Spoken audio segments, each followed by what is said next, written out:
du pouvoir, l'irruption de l'armée sur la scène politique, le parti dirige l'État, c'est le début de la désarticulation des corps constitués de l'État.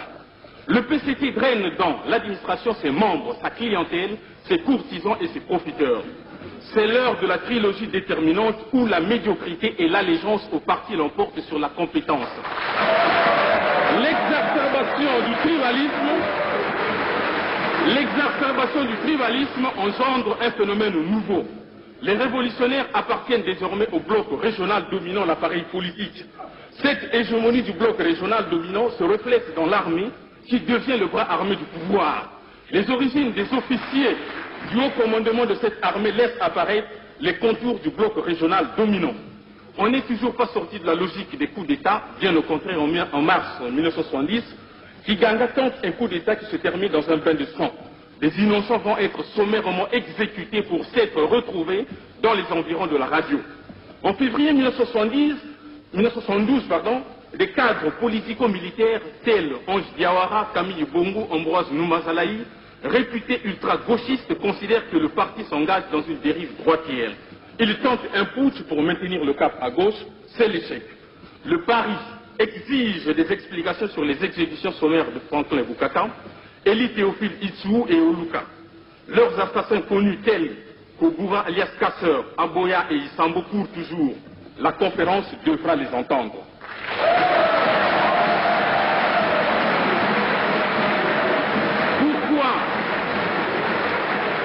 Pourquoi Ange Diawara et ses amis arrêtés au Zaïre, livrés à Ngouabi, sont exécutés et émasculés? La barbarie est poussée à son comble avec l'exhibition macabre des corps au stade omnisport, pompeusement baptisé stade de la Révolution.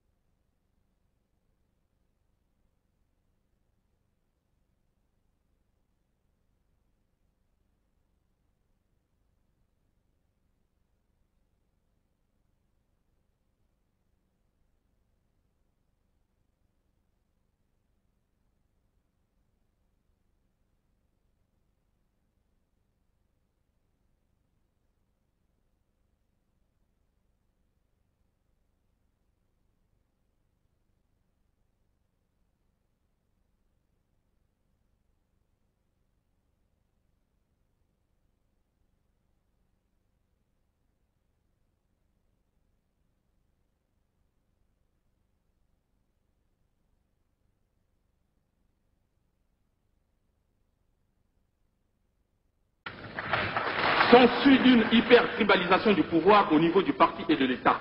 Une épuration sans précédent est menée dans les rangs de l'armée, mettant hors de l'armée de nombreux cadres, techniciens militaires jugés indésirables par le PCT, sous le fallacieux prétexte de l'inconséquence idéologique, des pratiques fétichistes et commerçantes, pratiques commerçantes qui existent encore à nos jours. Le pays est secoué par une crise politique, économique et sociale sans précédent, confère la déclaration du 12-12-1975. Le PCT est au bout du rouleau. Ngouabi tente une ouverture politique avec le président Alphonse Massamba-Déba, devant Ibarra Déni, directeur de la sécurité d'État, et le cardinal Diayenda. Le président Ngouabi est rappelé à l'ordre par le lobby tribaliste en application de la très fameuse maxime de l'APN. Camarade président, si tu avances, nous te suivons. Si tu t'arrêtes, nous te pointons. Si tu recules, nous t'abattons. Pour n'avoir pas obéi à cette maxime, le 18 mars 1977, le président Marien Ngouabi meurt assassiné par un commando militaro-tribaliste. Une junte militaire, le simple dirigée par Yombi Opango, pourtant exclu du PCT et s'assout son part du pouvoir, foulant au pied le statut du PCT et la constitution de l'époque. Cette junte militaire procède immédiatement à l'exécution de tous les témoins gênants, tels que notre seul cardinal Émile Diayenda, Moro, Nkomo et Ontou. Le Paris demande pourquoi cette précipitation alors que le peuple voulait des explications. Le Paris exige que des explications soient données sur le président Alphonse Massamba-Déba, sommairement exécuté. Le Paris demande pourquoi les assassins du cardinal Émile Diayenda, Isambo Ouboura alias Casseur n'ont jamais été inquiétés. Nous demandons également que la mascarade de procès dirigée par Asemekong, Sibinda, Okoko, Milandou Fulgence et autres Eyeni, ayant conduit à l'exécution de 10 innocents, Nuriganga, Samba Diankumbi, Konda, Kanza, Kangela, Mizele, etc.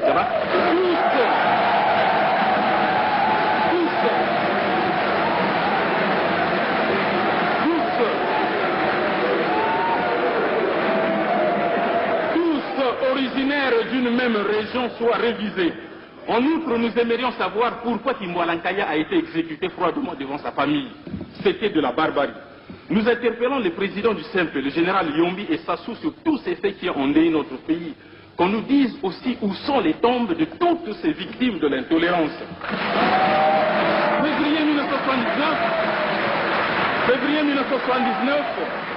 Février 1979, enfin arrive l'homme providentiel, l'homme des actions concrètes, l'homme des masses, Denis Sassou Nguesso. C'est, paraît-il, un homme nouveau qui promet la paix des cœurs et la tranquillité des esprits. Il jette Yombi en prison en même temps qu'une dizaine d'officiers Kouyou. La lutte se transforme en conflit entre Kouyou et Mboshi. Moana Poro Poro fait le ménage autour de lui.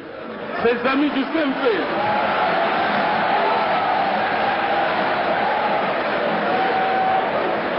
Ces amis du CMP sont mis au placard et remplacés par une cohorte d'intellectuels opportunistes composant la nouvelle vague d'anciens AECistes qui apportent le son nouveau au PCT en pleine déconfiture. Les Kouyous réagissent et vendent la main sur la mort de Ngwabi, de Massamba Deba, du cardinal Émile Diayenda. Anga se réfugie chez lui dans son village. Comme au temps de Diawara, une chasse à l'homme est organisée. À Ouando cette fois-ci. Des villages sont rasés et de nombreuses populations innocentes sont torturées et sommairement exécutées.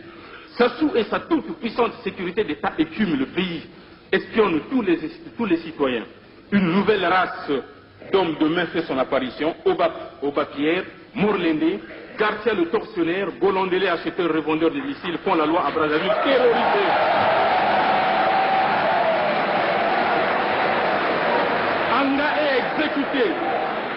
Anga est exécuté, trahi comme Diawara par un pays voisin, le Gabon. La dépravation est à son comble. Tour à tour, Sassou Denis, le coureur de jupons sème la délinquance juvénile aussi bien que sénile. Il prend les femmes de ses amis et collaborateurs, alors que le chef par nature devait être un modèle de moralité. Il assassine sans vergogne ses amis aussi bien que ses adversaires. Kakali, le commandant Tsuba et Ikonga, ils laissent leur peau. D'autres n'y échappent que de justesse. C'est le cas de Louis-Sylvain Ngoma, du chef d'état-major général Jean-Marie Mokoko, du secrétaire général de la CSC Jean-Michel Bokamba Yangouma, etc. Désormais, manger ou boire avec le chef devient une véritable roulette russe. Tout le monde évite de se faire inviter par lui. L'assiette roumaine est partout, entretenant ainsi la psychose collective. Les enlèvements d'enfants non expliqués, les meurtres de toutes sortes défraient la chronique. Bref, l'insécurité est à son comble. L'avion UTA explose en plein vol. De nombreux civils y périssent. Les enquêteurs démontrent que la bombe a été embarquée à Brazzaville. La sécurité d'État de Sassou est mise en cause. Le régime congolais ne réagit pas. Où est la vérité? Sur cette question, les autorités congolaises sont restées muettes. Le Congo est devenu un État terroriste dont il faudra redorer l'image. Sur le plan politique, Sassou, qui a amassé des milliards dans les banques étrangères, ne peut contenir la contestation et les luttes intestines au sein de son parti, notamment depuis l'affaire des bombes de Miami et du cinéma Star en 1982. Aucune lumière n'a pu être faite à ce jour sur cette affaire qui avait coûté la vie à de nombreux innocents. L'avènement d'une ère démocratique dans le monde est venu achever l'effondrement du Parti congolais de travail empêtré dans une crise interne. Au niveau de l'armée, le salaire maximal pour un général de brigade, conformément au décret 77/368 du 21 juillet 1977, est de 211 567 francs CFA. Peut-on, avec ce salaire, avoir des dizaines de villas, pajero, taxis et autres foula entretenir des maîtresses? Pendant ce temps, le pauvre soldat de base, mal habillé, à peine équipé, n'a que ses yeux pour pleurer face à la cohorte des agents de la sécurité d'État roulant Merco et Bem et narguant toute la hiérarchie non membre du PCT. Même le soldat en faction de nuit autour du palais de Congrès n'a même pas le lit de camp pour la nuit. Que dire de la garde présidentielle et du corps des CRS au service du seul président, véritable armée dans l'armée? Que dire de la police nationale dont la seule mission semble être celle de rançonner les taximans et organiser des ristournes sous la direction du lieutenant-colonel Illo Bakima, ancien caporal à la musique, aujourd'hui commissaire central.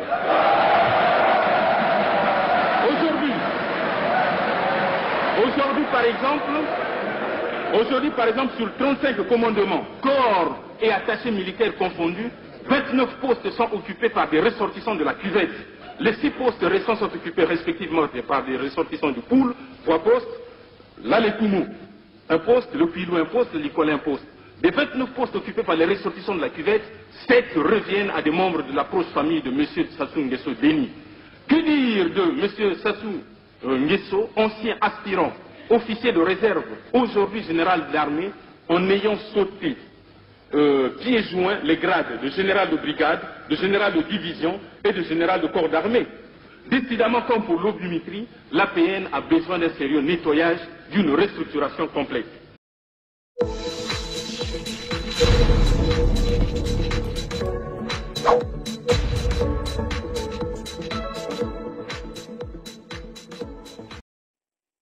Chers téléspectateurs, bonjour. Nous sommes fidèles à notre rendez-vous avec Grand Angle.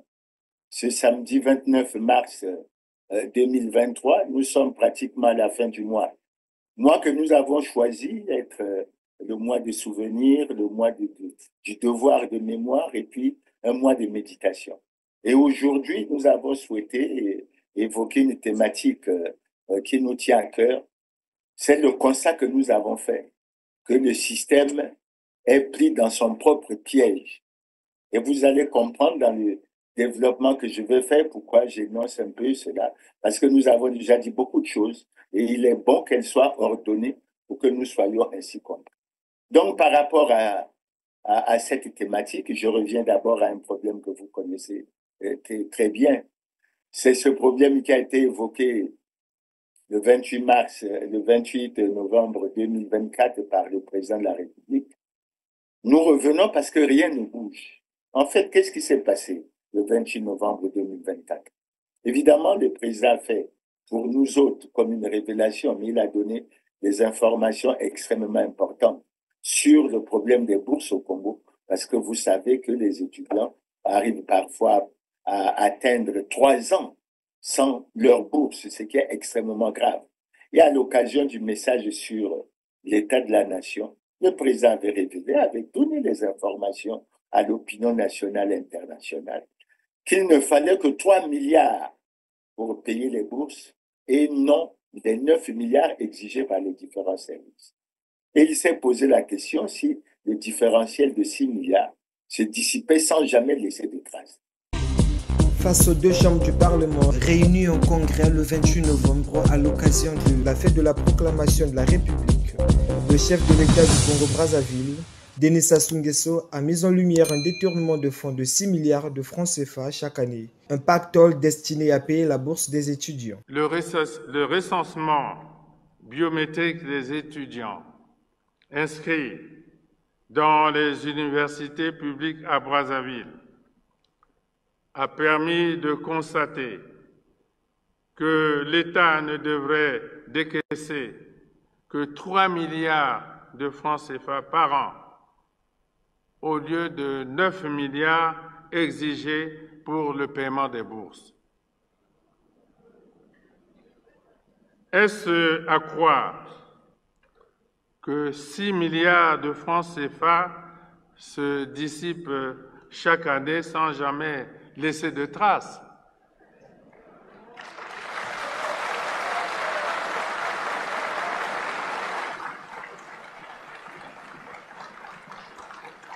Ensuite,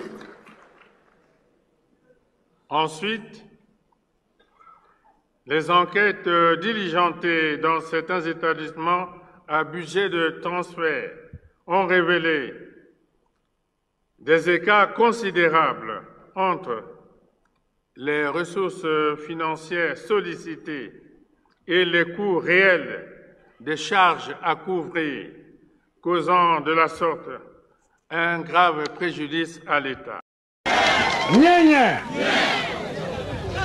Soki ezalaka te mokonzi te bango moko na moko na moko nakoki kotelemisa boye nalobi yo ozalaka boye osalaka boye oyibaka awa. Nous avions pensé que c'était flagrant et les voix se sont élevées, continuent à s'élever, y compris au sein de la société civile, pour réclamer la traduction devant les tribunaux des responsables de ce nouveau scandale, crime économique et financier. Et nous ne comprenons pas. Évidemment, comme nous vous l'avons souvent dit, nous ne partageons pas l'idée de diversion tant du Premier ministre Anatole Koliné-Makosso que du ministre chargé de la communication Thierry Lézin-Mongala, pour qui il y avait nécessité de mener une enquête administrative. Mais aujourd'hui, 29, ça fait pratiquement 4 mois et 1 jour. Et nous sommes surpris que pour un problème aussi important, cette enquête administrative ne soit pas terminée. Et nous revenons à la charge pour dire qu'on ne peut pas être dans un pays qui est en crise, qui connaît une grave crise multidimensionnelle, dont le volet économique et financier est préoccupant, et qui tarde à envisager des mesures et à s'occuper d'un tel problème. Nous tenons d'ailleurs à rappeler dans le même créneau que nous avons été extrêmement préoccupés des déclarations faites au niveau de la Commission économie, finances et contrôle budgétaire par le directeur général des douanes, lorsqu'il a dit qu'il fallait qu'on agisse pour sauver le Congo. Parce qu'au niveau des exonérations douanières, il a relevé que pour l'exercice 2023-2024, il y avait au niveau des douanes pratiquement 600 milliards d'exonérations douanières, alors que l'on peinait à atteindre 180 milliards de rentrées douanières. Non, ce n'est pas sérieux. Et un analyste a même poursuivi en disant qu'au niveau des impôts, ça serait pratiquement le double, donc ça varierait entre 1200 milliards et 1500 milliards. Mais c'est très grave. Comment les gouvernants peuvent pousser des cris pour dire qu'il n'y a pas d'argent? Et comment on peut continuer à rester dans cette situation? C'est pour ça que nous disons que le système est pris dans son piège. Ce n'est pas normal. Ce n'est pas normal. Et au milieu, ce sont les Congolais qui souffrent. Maintenant, le deuxième aspect que nous allons aborder, que vous connaissez aussi, mais sur lequel nous allons revenir, c'est l'annulation pure et simple des accords que le Congo a signé avec le Rwanda. Bonjour et bienvenue à la grande édition de la télévision. Nous sommes le 30 mars dernier. Un reportage de la télévision rwandaise crée une panique au Congo. Le Congo-Brazzaville a offert au Rwanda des terres plus grandes que la ville de Kigali pour être exploitée. Les journalistes racontent comment les Rwandais vont prendre possession et exploiter des terres au Congo pour leurs activités agricoles. Deux terrains qui appartiennent désormais au Rwanda avec une superficie combinée de 980 km². Nous avons fait une étude de faisabilité et ce projet est désormais en cours. Mais il ne fait aucun doute que le marché est une véritable potentialité. Des terres offertes au Rwanda, l'affaire fait grand bruit, inquiète fortement les populations, notamment celles des départements cités, Poul, Bwenza, Kwilu, Nyari. Tout démarre d'un rapprochement entre Congo et Rwanda avec ces rencontres entre les présidents Sassou et Kagame en 2022. Des accords cadres sont signés, tels que celui-ci. Il prévoit la possibilité de réaliser des contrats entre les deux pays. Celui-ci a été signé entre les deux ministres de la coopération internationale. L'exploitation de terres serait donc le premier cas concret. Scandale sur place, les agriculteurs locaux ne veulent pas céder leurs parcelles au Rwanda. Nous ne sommes pas satisfaits. Si cette compagnie qui a envie de venir, c'est une compagnie rwandaise, pourquoi? Si c'est une compagnie rwandaise, on ne peut pas accepter. L'inquiétude grandit au point que les ministres se déplacent dans les émissions de télévision pour tenter des explications. Le chef de gouvernement lui-même se rend sur le terrain avec la presse. L'objectif est tout simplement de contrer l'idée que le Rwanda possède une partie du Congo. À quel moment aurions-nous signé des actes de cession ou de vente? On a beau expliquer, il n'en a pas été le cas. Tout le monde a voulu se convaincre de ce que le gouvernement avait signé, des actes de cession des terres dans les départements du Poul, de la Bwenza, du Gard. On a produit des documents. Preuve à l'appui. Personne n'a voulu voir. Le problème, c'est que la société civile et les opposants demandent à consulter ces documents, ces preuves, sans résultat. Le gouvernement communique simplement sur une location de 20 ans pour ces terres, sans autre précision, et des voix s'élèvent pour dénoncer des irrégularités légales. Le problème, ce n'est pas le Rwanda. Le problème, c'est la légalité. Lorsque nous parlons de ces accords et que nous ne voulons pas de ces accords, c'est parce que ces accords n'ont pas, juridiquement parlant, un fondement solide. Parce que si je demande au Premier ministre le retrait de ces actes réglementaires illégaux, c'est tout simplement parce qu'il y a des actes qui ont été pris par le gouvernement qui ne sont pas en conformité avec la loi. À ce jour, au Congo, à notre connaissance, aucun contrat précisant les conditions d'exploitation des terres n'a été rendu public. En 2021 et en 2022. Ce débat, nous l'avons eu.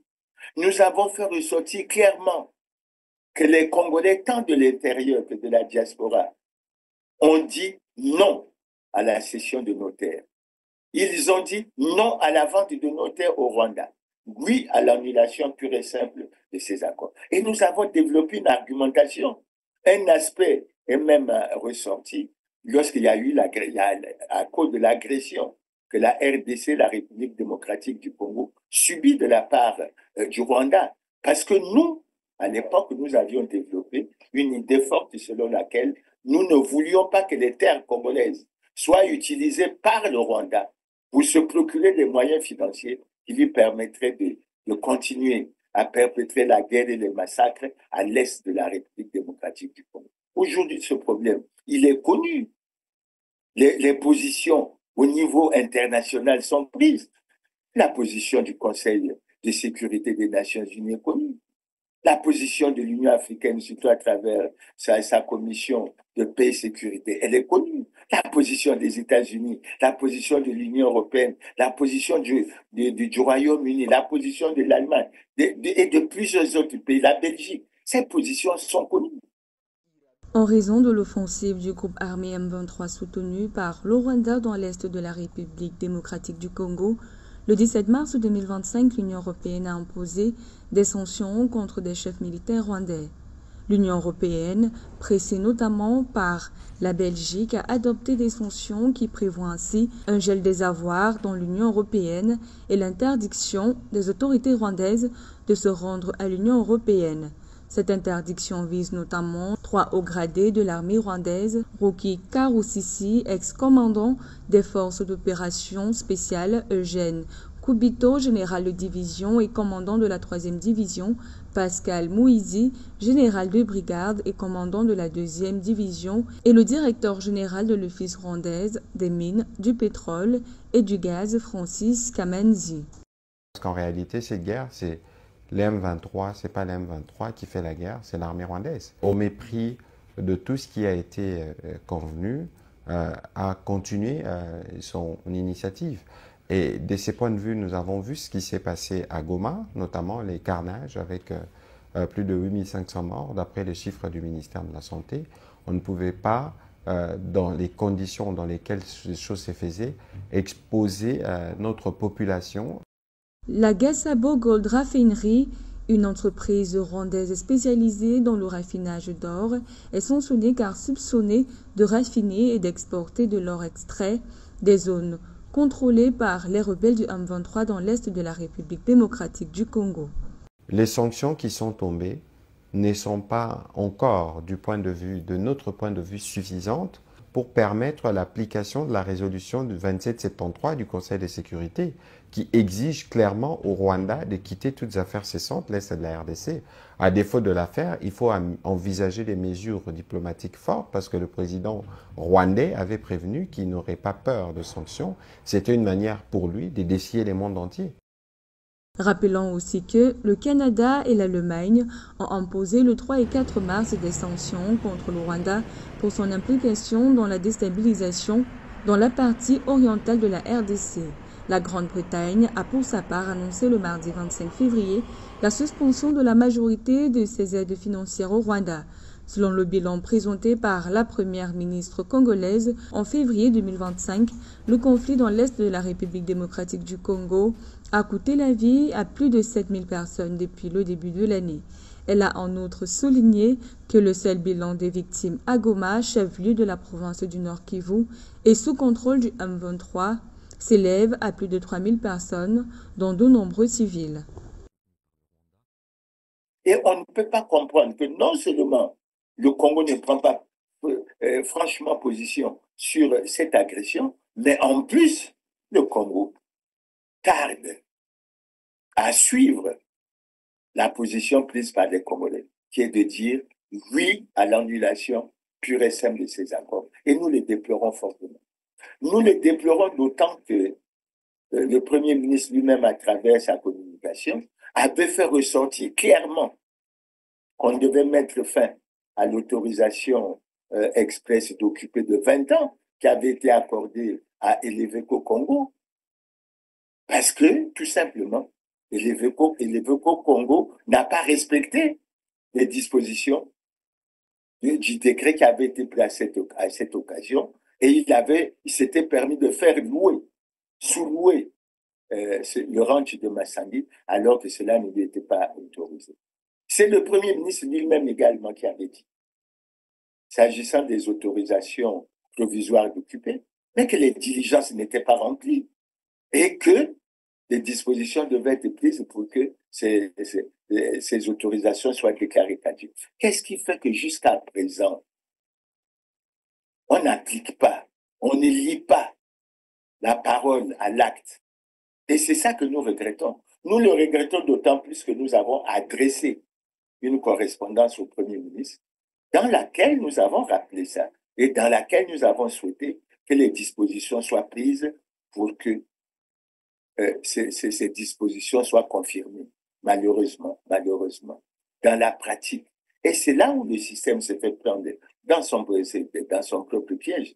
Parce que, en principe, les dirigeants qui soutiennent cette vision que les Congolais ne peuvent pas faire autrement. Et à ce propos, je rappelle que lorsqu'il y a eu le débat au niveau du Sénat sur la convention d'affermage au niveau de ECAREC, mais le Premier ministre a dit aux sénateurs, s'adressant aux sénateurs, vous représentez le peuple, vous parlez au nom du peuple. Et si vous dites non, si vous dites pas question, le gouvernement prend date. Mais pourquoi, en ce qui concerne l'annulation des accords avec le Rwanda, le gouvernement ne peut pas prendre des dates?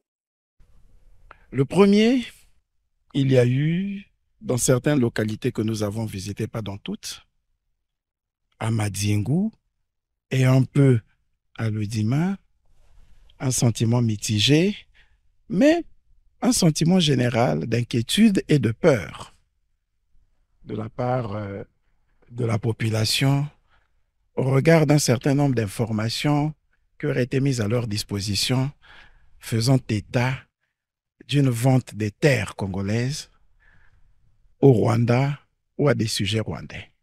Le deuxième fait constant à retenir, c'est que aucune terre,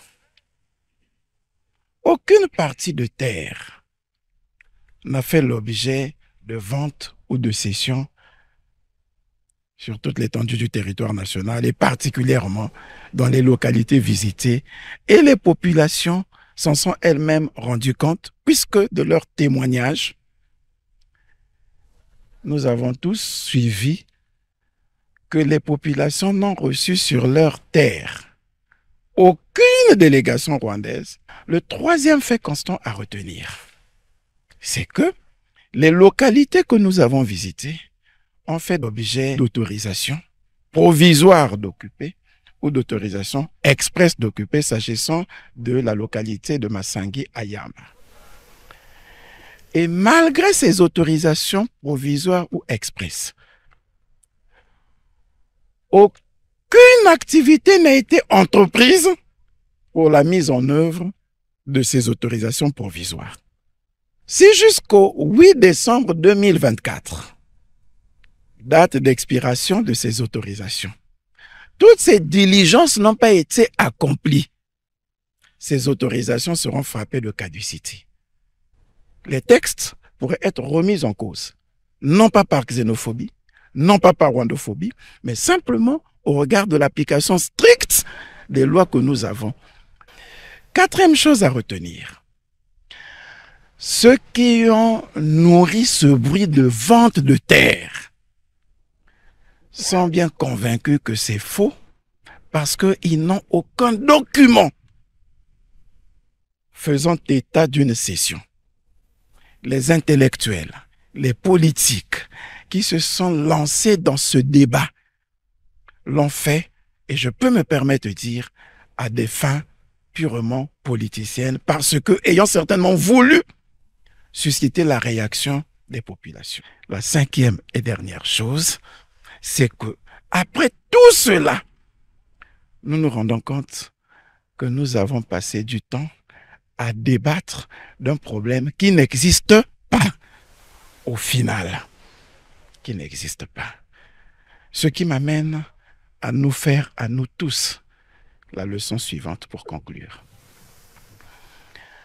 Assurons-nous d'abord du fait, avant de nous inquiéter des effets ou de spéculer sur la cause.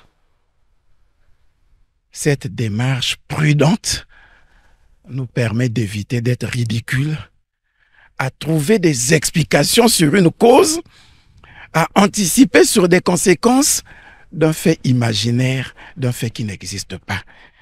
Et je crois que les élites, les intellectuels que nous sommes, devons savoir en tirer les leçons.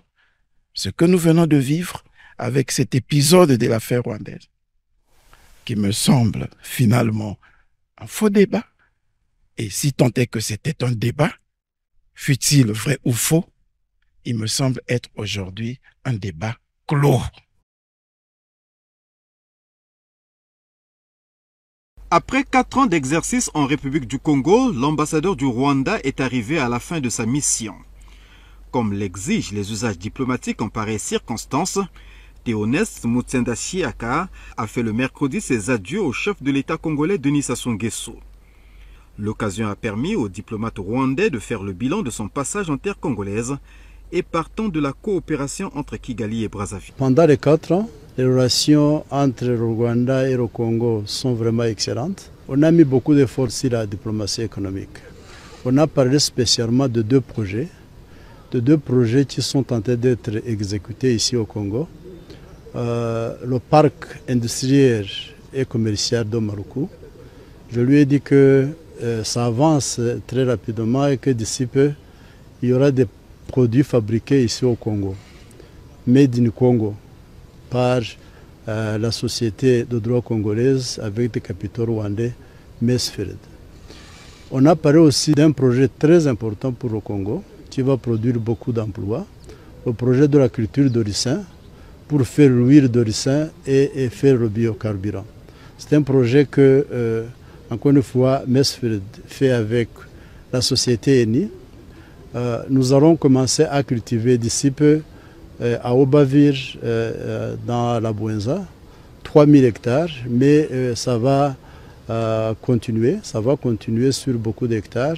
Et nous allons aussi faire le ricin villageois là où la population congolaise va cultiver le ricin et nous allons signer un contrat d'achat de tout le ricin qu'ils vont produire. Surtout qu'il y a un aspect qui nous intéresse et qui nous préoccupe, c'est l'accord de coopération militaire et technique, parce que dans ce qui se passe au niveau de la sous-région, nous ne voulons pas être co-belligérants dans une quelconque situation, etc. Et nous suivons avec beaucoup d'attention ce qui se passe.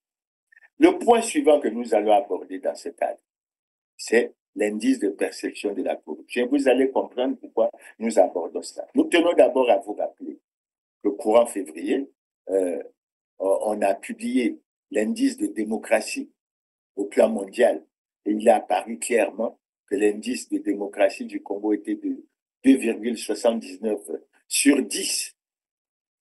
Pas bon, il n'est pas bon, il est médiocre. Et le Congo a été classé parmi les pays à régime autoritaire, c'est-à-dire une dictature. Et ça, quand nous parlerons de la gouvernance, on peut se poser la question de savoir si dans une dictature, on peut organiser des élections libres, démocratiques et transparentes. Mais maintenant, Transparency International vient de publier l'indice de perception de la corruption. Et cet indice est aussi médiocre en ce qui concerne le Congo. Parce qu'il est de 23 sur 100, véritablement médiocre. Et nous ne progressons pas, en dépit des nombreux dossiers. Top 20 des pays les plus corrompus d'Afrique en 2022. La corruption érode la confiance, affaiblit la démocratie dans les pays d'Europe, d'Amérique et les pays les plus corrompus d'Afrique. Ceci entrave le développement économique et intensifie davantage les inégalités, la pauvreté, la division sociale et la crise environnementale. Sur tout le continent africain, la corruption est alimentée par un certain nombre de facteurs tels que l'instabilité politique institutionnelle et diverses formes de défis sécuritaires causés par les conflits violents. Transparency International utilise l'indice de perception de la corruption pour classer les pays du monde entier sur une échelle de 0 à 100, 0 étant le plus corrompu et 100 le moins corrompu. L'indice suit la corruption du secteur public dans le monde depuis 1995. Le dernier rapport de l'IPC a montré que le score moyen de l'indice en Afrique est de 33, soit le plus bas du monde. 1. Le Sud-Soudan. Ce pays a un score d'indice de perception de la corruption de 11, le plus bas du monde. 2. La Somalie. Ce pays a un score d'indice de perception de la corruption de 13. 3. La Libye a un score d'indice de perception de la corruption de 17. 4. Le score d'indice de la perception de la corruption est de 17 en Guinée équatoriale. 5. La République démocratique du Congo. La RDC a un score d'indice de perception de la corruption de 19. 6. Le Burundi. Ce pays d'Afrique de l'Est a également un score d'indice de perception de la corruption de 19. 7. Le Tchad a un indice de perception de la corruption de 20. 8. Le Soudan a un score d'indice de perception de la corruption de 20. 9. Les Comores. Le score de l'indice de perception de la corruption de cette nation insulaire est également de 20. 10. La Guinée-Bissau a un score d'indice de perception de la corruption de 21. 11. Le Congo. Le score de l'indice de perception de la corruption est de 21. 12. L'Érythrée a un score d'indice de perception de la corruption de 22. 13. Le Zimbabwe, l'indice de perception de la corruption est de 23. 14. Le Nigeria. Le pays le plus peuplé d'Afrique a un indice de perception de la corruption de 24. 15. La République centrafricaine a un score d'indice de perception de la corruption de 24. 16. Pour la Guinée, l'indice de perception de la corruption est de 25. 17. Le Mozambique. Le score de l'indice de perception de la corruption est de 26. 18. Le Madagascar. L'indice de perception de la corruption est de 26. 19. L'Ouganda. Le score de l'indice de perception de la corruption est de 27. 20. Le Cameroun. L'indice de perception de la corruption est de 27. Et nous ne cesserons pas de les rappeler aux gouvernants.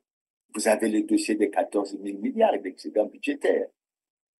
Vous avez le dossier des malversations financières au fonds de soutien à l'agriculture. Vous avez les révélations des Panama Papers.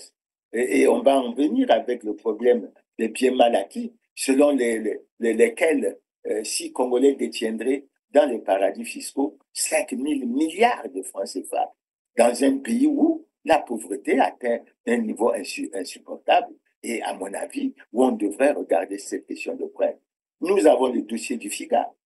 Nous avons ce dossier au niveau du ministère de la Santé et de la Population, selon lequel entre 2020 et 2022, 160 milliards de francs CFA auraient été détournés.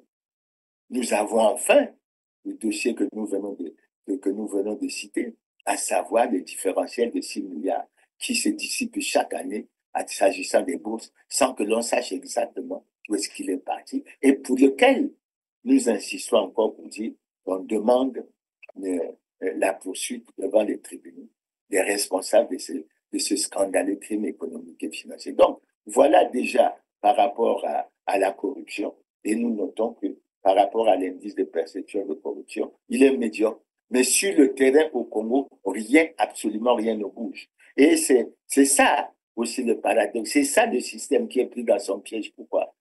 Parce que le programme qui s'exécute au Congo, le projet de société qui s'exécute au Congo, semble-t-il, c'est ensemble poursuivons la marche, entendue marche vers le développement. Mais est-ce qu'on peut la marche vers le développement et tolérer la corruption, ce qui est véritablement paradoxal, et on ne peut pas, à mon avis, retarder sur cette question qui, à mon avis, claire comme de l'eau de source. Maintenant, le point qui vient après, c'est les biens mal acquis. On parle des biens mal acquis au Congo depuis de nombreuses années. Il y a assez souvent les gouvernants réagissent en disant qu'il n'y a jamais eu de plainte déposée. Qu'au Congo, ils ne sont pas poursuivis. Mais ils ne sont pas poursuivis. Ces questions ne sont pas poursuivies au Congo parce que la justice ne veut pas les poursuivre. Merci d'être fidèle au programme d'Africa News. Ils sont désormais au nombre de 5, les proches du chef de l'État congolais Denis Sassou Nguesso, visés par la justice française dans le cadre de l'affaire dite des biens mal acquis. Edgar Nguesso et Catherine Inyanga, respectivement neveu et belle-sœur du chef de l'État congolais, viennent d'être mis en examen pour blanchiment de détournement de fonds publics. Il est entre autres reproché à Edgar Nguesso la détention d'un patrimoine immobilier fastueux et des dépenses élevées à près d'1,4 million d'euros en 2 ans, tandis que Catherine Inyanga, elle, est soupçonnée d'avoir servi de prête-nom à une société fictive pour laquelle on transitait des biens. Rappelons que fin juin cette année, Julienne Sassou Nguesso et son époux Guy Johnson, respectivement fille et gendre du président Denis Sassou Nguesso, ont été accusés de corruption et ont fait l'objet d'une enquête pour blanchiment d'argent et mauvaise utilisation de fonds publics. En mars, son neveu Wilfried Nguesso a été mis en examen pour les mêmes charges. À ce jour, les enquêtes ont montré que depuis 2007, plusieurs dizaines de millions d'euros d'entités publiques du Congo-Brazzaville auraient été transférés vers les comptes de diverses sociétés offshore aux Seychelles, à Maurice ou à Hong Kong, en vue de financer le train de vie de certains membres du clan présidentiel. Voilà, la parole à présent à Jean-Marie Viala. Il est avocat de la famille Nguesso. Nous l'avons joint par souci évidemment d'équilibre. Maître, bonjour et bienvenue au Morning Call. Alors, quelle est votre réaction à ces derniers développements dans l'affaire dite des biens mal acquis pour ce qui concerne évidemment la famille Sassou Nguesso? Oui, effectivement, il y a des membres de la famille, pas seulement d'ailleurs, de la famille de M. le président Sassou Nguesso qui ont été mis en examen tout à fait fort logiquement sur une plainte qui a été déposée par Transparency il y a 10 ans maintenant. Il y a 10 ans qu'elle a été déposée, cette plainte. Et pour laquelle, jusqu'à maintenant, nous n'avions pas pu intervenir, nous, dans la famille de M. Sassou Nguesso, puisque personne n'avait été mis en examen. Les seules personnes qui avaient été mises en examen, c'était M. Obiang, dont je me suis occupé notamment pour la main levée du mandat d'arrêt et son audition en visioconférence pour sa mise en examen. Une mise en examen n'est pas un acte de condamnation. Une mise en examen est la possibilité pour des gens qui sont accusés par quelqu'un d'autre, et je vais revenir dessus parce que ça sera important pour vous de savoir, d'avoir accès au dossier, de savoir ce que ce quelqu'un-là lui reproche et de pouvoir se défendre sur les reproches qu'on lui fait. C'est ça une mise en examen. À cet égard, tout de suite, je vous dis, les membres de la famille de M. Sassou actuellement, puisqu'il y en a d'autres qui ne sont pas des membres de la famille de M. Sassou, qui sont pris de M. Sassou Nguesso dans cette affaire, ont été mis en examen. Il y a, pour bien montrer que ça n'est que pour rentrer dans la procédure, il n'y a pas de contrôle judiciaire et il n'y a pas de caution versée pour être en liberté. Il n'y a pas de mandat d'arrêt, il n'y a pas de garde à vue, rien du tout. Ok? Donc il faut arrêter de dire des bêtises des fois parce qu'on n'est pas au courant de ce qui se passe. Alors, Maître Jean-Marie Viala, vous dénoncez la procédure qui a conduit à cette mise en examen. Peut-on en savoir un peu plus? Lorsque nous avons été mis enfin en examen, nous avons pu avoir accès au dossier. Ce qui revient à dire que pendant 10 ans, tous ceux qui soi-disant sont occupés du dossier ne pouvaient pas le faire puisqu'il n'y avait pas de mise en examen. Donc je m'en suis occupé maintenant, c'est-à-dire il y a 15 jours. Jusqu'à il y a 15 jours, il ne s'était rien passé, à part pour M. Théodorine Obiang, hélas. Bien, donc j'avais accès au dossier. Et qu'est-ce que j'ai découvert en ayant accès au dossier? Que la plainte qui avait été déposée par Transparency avait été déposée sur la base d'un faux. Transparency n'avait pas le droit de déposer plainte. J'ai donc déposé une plainte contre Transparency en tentative d'escroquerie au jugement. Et lorsque, justement, et c'est grâce aux juges, merci messieurs les juges d'avoir mis en examen enfin les personnes de la famille de M. Sassou Nguesso, j'ai pu, grâce au juge, déposer une requête en nullité de la constitution de partie civile de Transparency. Voilà.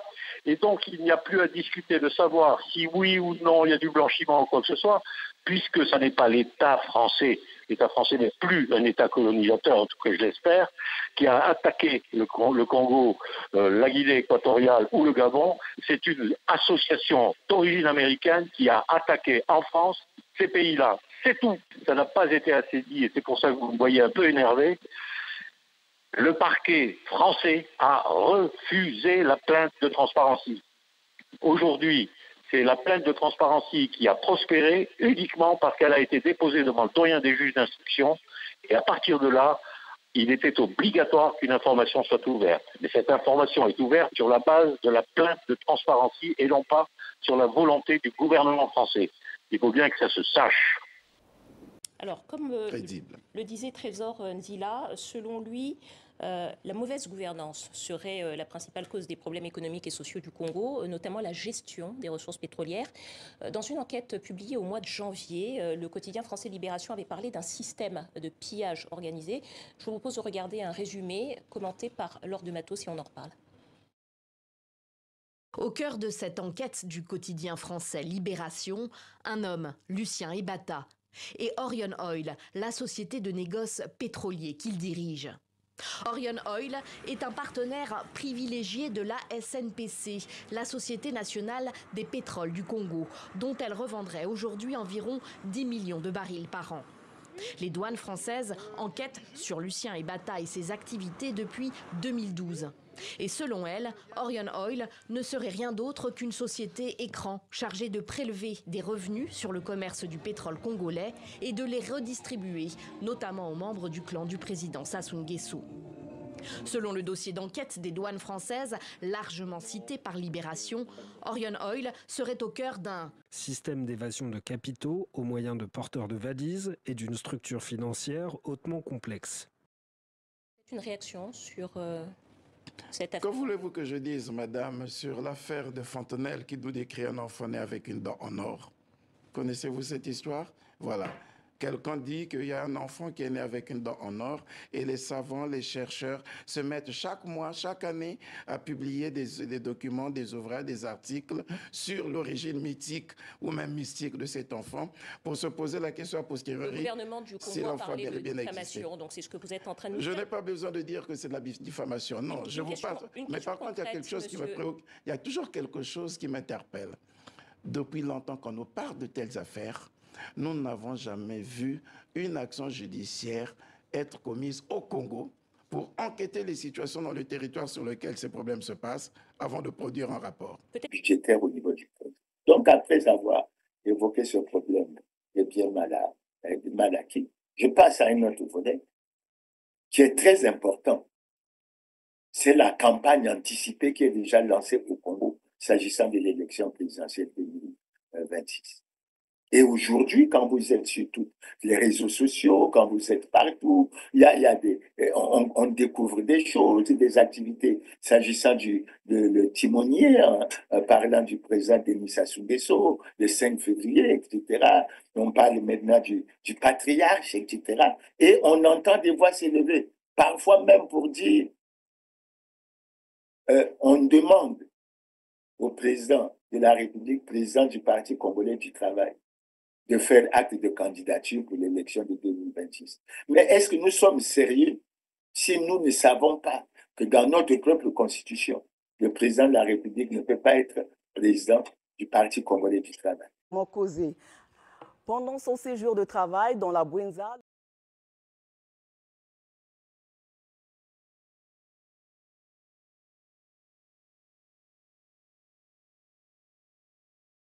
droit à un accueil triomphal venant du PCT et d'autres formations politiques. Retour sur cet temps fort dans ce reportage de Florent Anguélé.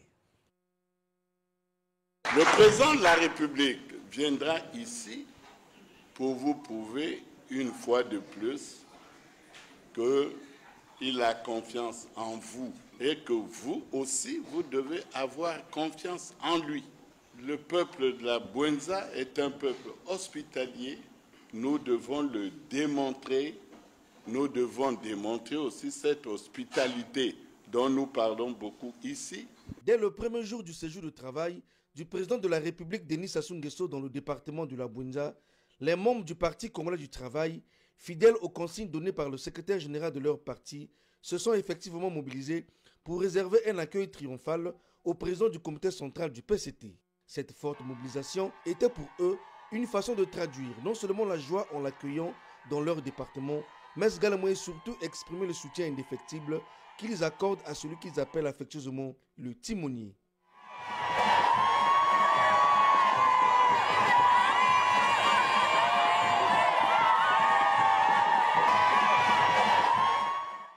Aussi disent-ils, cet engouement est déjà à l'image du climat qui régnera en 2026 lors de la présidentielle.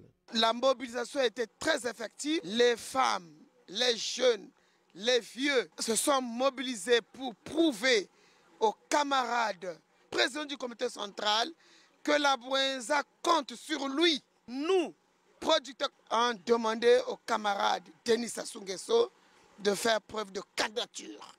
Je pense que le président de la République a été satisfait de la mobilisation qui a été organisée, qui a été à la hauteur de son arrivée dans ce département. Outre le Parti congolais du travail, d'un site à un autre, le chef de l'État Denis Sassou Nguesso a été reçu en grande pompe par d'autres formations politiques, aussi bien de la majorité présidentielle que de l'opposition. À travers cette forte mobilisation, elles ont voulu simplement dire que le Congo, terre de paix et hospitalière, est un et indivisible. Est-ce que c'est sérieux? Et il faut, à mon avis, que l'on donne l'information et que ce soit au niveau du PCT qu'au niveau des gouvernants, qu'on essaie d'éclairer. Nous l'avons fait à plusieurs reprises, mais nous sentons qu'il y a des résistances à accepter la réalité. Quelle est la réalité? Je vais revenir là-dessus encore une fois. La première réalité, c'est que le Parti congolais du travail n'est pas en conformité avec la loi. Et vous savez pourquoi je le dis. Et quand je le dis, je dis le Parti congolais du travail aurait dû être sanctionné par rapport à l'article 31 de la loi sur les partis, qui dit clairement qu'en cas de violation des lois en vigueur, le parti concerné est suspendu par le ministre de l'administration du territoire, etc. Pourquoi le ministre Raymond Zéphiré Mboulou ne suspend pas le PCT? La raison peut être trouvée, tout simplement parce qu'il est membre du bureau politique de ce parti, mais il occupe une position qui devrait garantir la neutralité de l'administration. Et c'est pour ça que nous en venons justement à la pratique du ministère de l'Intérieur, qui signe des textes, à l'instar de l'arrêté 13205 du 21 octobre 2020, par lequel il déclare le Parti congolais du travail conforme à la loi. Et ce n'est pas le premier texte, il y en a beaucoup comme ça. Nous évoquons l'arrêté parce qu'il est publié au journal officiel. Ça veut dire qu'on a signé l'arrêté sur la base des informations fausses. Et il faut que les gens sachent que le Parti congolais du travail n'est pas en conformité avec la loi. Ça veut en fait dire quoi? Mais ça illustre clairement le caractère partisan, le manque de neutralité de l'administration publique, mais qui amène à se poser la question, est-ce que dans ce cas, tel que organisé au Congo, les élections peuvent être libres, démocratiques, apaisées, crédibles et transparentes? La réponse est non. La réponse est non. Et je crois que nous aurons l'occasion de revenir là-dessus. Maintenant, s'agissant toujours de ce volet, puisque nous revenons là-dessus, mais il semble que les gens ne comprennent pas. Le président de la République est en situation délicate et manifeste d'incompatibilité constitutionnelle. Le président de la République est président du Parti congolais du travail en violation flagrante, et je reviens là-dessus, de l'alinéa 2 de l'article 80 de la Constitution, qui dit clairement que le mandat du président de la République est incompatible avec toutes les responsabilités au sein d'un parti. Donc vous voyez bien, mais je continue. Le faisant, le président fait quoi? Le président de la République a violé la loi, a violé la Constitution du 20 janvier 2002. Il a violé la Constitution du 25 octobre 2015. Et nous continuons. Le faisant, il a violé le serment qu'il a prêté conformément à l'article 77, de respecter et de faire respecter la Constitution.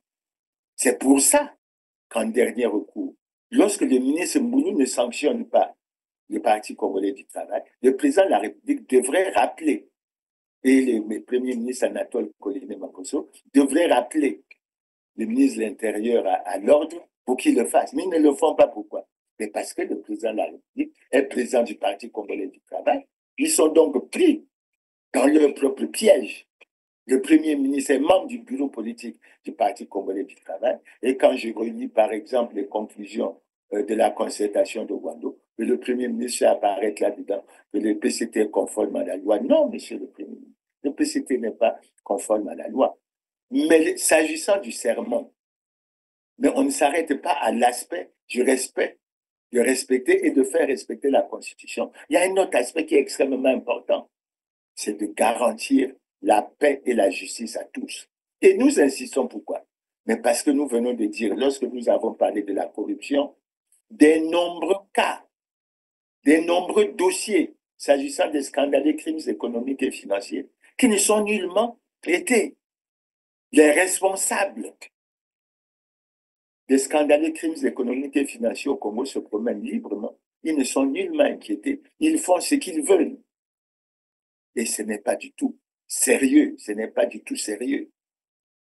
Et parmi ces dossiers, je venais d'en citer quelques-uns. Je crois que vous les avez retenus. Je ne vais pas revenir là-dessus. Est-ce qu'il est responsable de constater que le Congo n'a pas d'argent et ensuite de tolérer que les gens qui sont à la base des détournements, qui sont à la base de la situation dramatique et chaotique dans laquelle le Congo et les Congolais se trouvent, qu'ils se promènent librement, ils font ce qu'ils veulent? Non, ce n'est pas du tout intéressant. Et quand on vient à ça, on se pose la question, lorsque les gens se lèvent pour réclamer la candidature à l'élection de 2026 du président de la République, connaissent-ils cette situation, oui ou non? À titre de rappel, au-delà des nombreux, quand on suit la télévision congolaise, les comités, les fédérations de tel département, etc. J'ai suivi même dans la Bouenza les paysannes, je crois, bacheliers, qui ont déjà cotisé l'argent pour remettre au président afin qu'il fasse acte de candidature. Et j'ai suivi la réaction du président qui dit « Donnez cet argent au chef de mon parti ». Mais ça veut dire qu'il reconnaît qu'il est président du Parti congolais du travail et qu'on remette au président. Non, ce n'est pas du tout sérieux. C'est des violations de la Constitution qui ne peuvent véritablement pas être tolérées. C'est pour ça que nous rappelons aux Congolais. Nous avons suivi en juin 2023 le Premier ministre Coliné Makosso déclarer à Paris que le président Sassou pouvait se représenter en 2026 et que lui, il travaillait pour ça. Et il a récidivé en janvier 2024 en déclarant que le président Sassou était un homme providentiel. Mais ce n'est pas sérieux. Mais que le Premier ministre Anatole Coliné Makosso explique aux Congolais que le président de la République n'est pas en conformité avec la loi. Que le Premier ministre Anatole Coliné Makosso explique aux Congolais que le Parti congolais du travail n'est pas en conformité avec la loi. Maintenant, lorsqu'on a examiné ça, que Anatole Coliné Makosso et son système du PCT expliquent aux Congolais qu'est-ce qu'ils cherchent réellement, tout en sachant qu'ils ne sont pas conformes à la loi, qu'ils veulent s'imposer comme pour faire un coup d'État constitutionnel de nouveau. Dans tous les cas, nous en avons l'habitude. Le plus frappant et l'un des plus historiques étant celui qui s'est réalisé le 18 mars 1977, où la Constitution n'a pas été respectée. Et on peut en mesurer les conséquences. Donc, c'est une situation. Et quand je parle de cette situation, j'ai retenu la belle formule du président de l'Assemblée.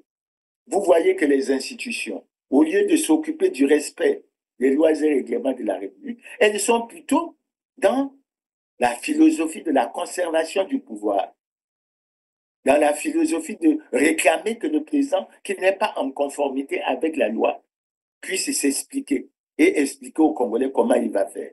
C'est pour ça que je vous lis, toujours dans cette optique, la déclaration que l'honorable président de l'Assemblée nationale, Isidore Ngouba, a faite le 1er février, lors de l'ouverture, je crois, d'une session. Il a dit ceci. Je tiens à dire haut et fort que Denis Sassou Nguesso est le candidat naturel à l'élection présidentielle de 2026. Pour notre parti et la très grande majorité du peuple congolais. Sa victoire est somme toute acquise pour avoir transfiguré le Congo, dont il a fait un havre de paix et de stabilité. Telle est ma profonde conviction. Fin de citation. Sa victoire est somme toute acquise. Et je crois que les téléspectateurs ont dû suivre le déroulement de la fête du 8 mars à Djambala, où mes parents ont déjà préparé le fauteuil sur lequel le président Denis Sassou Nguesso va s'asseoir immédiatement après l'élection de 2026. Donc, non seulement il n'est pas en conformité avec la loi, non seulement il ne peut pas être président du Parti congolais du travail, mais on sait déjà qu'il pourra être candidat. Et on sait que il sera candidat et il sera déjà élu. C'est un théâtre, c'est du cinéma. C'est quoi l'élection au niveau du Congo? Surtout, lorsqu'on affiche le bilan, qui est celui du président Denis Sassou Nguesso actuellement, qu'il faut reconnaître est un bilan catastrophique, chaotique. Et nous reviendrons assez souvent là-dessus. Maintenant, la question que je me pose, pourquoi devant ce genre de situation, les gouvernants sont silencieux? Pourquoi les institutions, notamment le Sénat, notamment l'Assemblée nationale, qui devraient jouer le rôle du contre-pouvoir, pourquoi vous voulez toujours amener le pays vers des situations de perturbation de la paix? Et je comprends maintenant pourquoi, lorsque le représentant spécial du secrétaire général des Nations Unies a rencontré le PCT et a souhaité que le PCT soit un instrument de paix, mais qu'il y a eu des réactions dans le pays. Parce que le comportement que nous constatons n'est pas un comportement de paix. C'est un comportement de provocation, de recherche de la violence. Et vous pouvez sourire un peu, parce qu'il y a cette déclaration que le président Denis Sassou Nguesso lui-même a faite quand il était opposant en 1992, pour dire, cependant, le fait que je ne peux accepter que la Constitution soit violée. Et il continue en disant, lorsque la Constitution est violée, les démocrates ne doivent pas l'accepter. Et nous allons revenir assez souvent là-dessus. Dans le message sur l'état de la nation en 2020, le président Denis Sassou Nguesso dit quoi? Nos difficultés de l'heure ne doivent pas nous entraîner à emprunter le chemin hasardeux et dangereux. C'est le président Sassou qui le dit, de l'anticonstitutionnalité. D'où vient que maintenant, et le PCT et les gouvernants empruntent le chemin hasardeux? Que veulent-ils? La perturbation de la paix? Pourquoi? Et on peut se poser la question. Honnêtement, les membres du PCT ne savent pas que le président de la République ne peut pas être président du Parti congolais du travail. Honnêtement, les membres du PCT ne peuvent pas se poser la question de savoir si le président du Parti congolais du travail peut préparer une élection libre, démocratique et transparente dans ce pays. Mais la réponse est non. Et nous comprenons pourquoi, assez souvent, ils agissent pour la conservation du pouvoir. Nous comprenons pourquoi un dignitaire du Parti congolais du travail a osé dire que tant que nous n'aurons pas fini de développer ce pays, nous ne quitterons pas, nous ne laisserons pas. Mais ça veut dire on y est, on reste. Nous avons la force avec nous. Mais les Congolais ne sont pas dans la vision de la force. Que les gouvernants actuels regardent le bilan de mars 1977. Que les gouvernants actuels regardent le bilan des disparus du beach. Que les gouvernants actuels regardent le bilan de la guerre dite du 5 juin 1997. Non. Les Congolais veulent de la paix. Et ils veulent, si on doit aller à une élection, quels que soient les candidats, qu'on y aille de façon sereine, calme, en respectant les lois et règlements de la République. Et en se disant, il faut prendre des dispositions pour que l'élection soit organisée et que le meilleur puisse gagner. Donc, quand les gens sortent pour dire qu'ils réclament, qu'ils revendiquent que le président de la République fasse un acte de candidature, je souhaite au sein du PCT, le PCT qui devrait être suspendu conformément à la loi, mais qu'ils prennent l'effort d'expliquer à leurs militants et aux Congolais la situation dans laquelle ils se trouvent et qu'ils ne fassent pas ce qui est en train de se faire parce que ce n'est pas recommandable pour un parti qui se dit grand et glorieux et qui, semble-t-il, gagne toutes les élections. À mon avis, ça pousse à la réussite. C'est pour ça que nous avons voulu prendre un peu de temps pour aborder cet aspect, parce qu'il s'agit d'un coup d'État. On ne devrait pas faire ça. Et les gouvernants devraient eux-mêmes réfléchir. Les gouvernants devraient eux-mêmes réfléchir et se rendre compte qu'ils ne devraient pas continuer agir dans ce sens. Maintenant, le volet que je vais prendre immédiatement après, c'est le volet de la gouvernance électorale. On a organisé dans ce pays ce que nous appelons, nous autres, cette mascarade de concertation politique qui n'ont en rien fait évoluer la gouvernance électorale. Et depuis 2009, on a été en 2009 à Brazzaville, en 2011, on a été à Evo, en 2013, on a été à Dolisie, 2015, on a été à Sibiti, 2017 à Wesso, 2020 à Madingu, 2022 à Ouando. Mais rien. Et nous constatons que les principaux problèmes ne sont pas résolus. Ils ont été posés dès l'année 2009. Parmi ces nombreux problèmes qu'on peut évoquer, le problème de la mise en place d'une commission électorale nationale véritablement indépendante, aux standards internationaux, pas ce qui se présente au Congo, où le ministère de l'Intérieur joue un rôle extrêmement important, même débordant au niveau de l'organisation des élections. Nous avons le problème de la maîtrise du corps électoral. Nous avons le problème de la fiabilité des listes électorales. Nous avons le problème de la loi qui doit fixer le plafonnement des dépenses de campagne. Nous avons le problème de la refonte de la loi électorale. Et nous ne comprenons pas parce qu'en mars 2024, le ministre de l'Intérieur avait invité les groupements politiques, et il y en a beaucoup qui n'avaient pas fait entrer dans la salle, pour leur annoncer qu'il y allait avoir une concertation et qu'au cours de cette concertation, on allait évoquer, y compris les problèmes de refonte de la loi électorale. Mais où est cette concertation? Où est la refonte de la loi électorale? Mais le ministre Mboulou lui-même, il faut qu'il sache qu'il est dans une situation délicate. Parce qu'après avoir signé des textes administratifs qui font apparaître que des partis qui ne sont pas conformes à la loi ont été déclarés conformes à la loi, il y a une suspicion qui pèse sur le ministre Mboulou et sur sa capacité à agir pour organiser une élection libre, démocratique, transparente, apaisée et crédible. Donc, il faut que ça soit dit. Et sur dans les réseaux sociaux, nous avons découvert quoi? Le ministre Mboulou a signé un texte où il parle de la conformité des partis à la loi. Mais M. Mboulou doit savoir qu'il ne faut pas seulement parler de la conformité des partis à la loi. Il faut parler de la conformité à la loi et à la Constitution.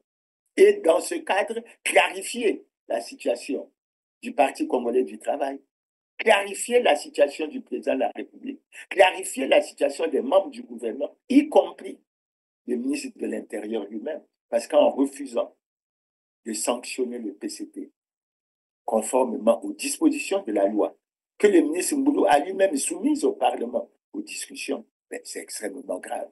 Et je crois que ça fait peser beaucoup de soupçons et ça fait dire à beaucoup de Congolais que le mode d'organisation retenu au Congo ne permet pas d'organiser une élection libre, démocratique et transparente. C'est-à-dire qu'il ne permet pas aux Congolais de choisir les dirigeants de leur choix. Et je crois que ça doit être clairement vu. Le ministre Mboulou a signé une circulaire dans laquelle il parle des décédés, etc. Ça veut dire quoi? Ça veut dire, le Congo a des problèmes de recensement administratif. Parce que d'après les textes que je connais, le ministère de l'Intérieur est censé faire un recensement administratif chaque année. Et on a parlé pendant longtemps du projet de l'État civil. Visiblement, ça n'avance pas. Visiblement, ça n'avance pas.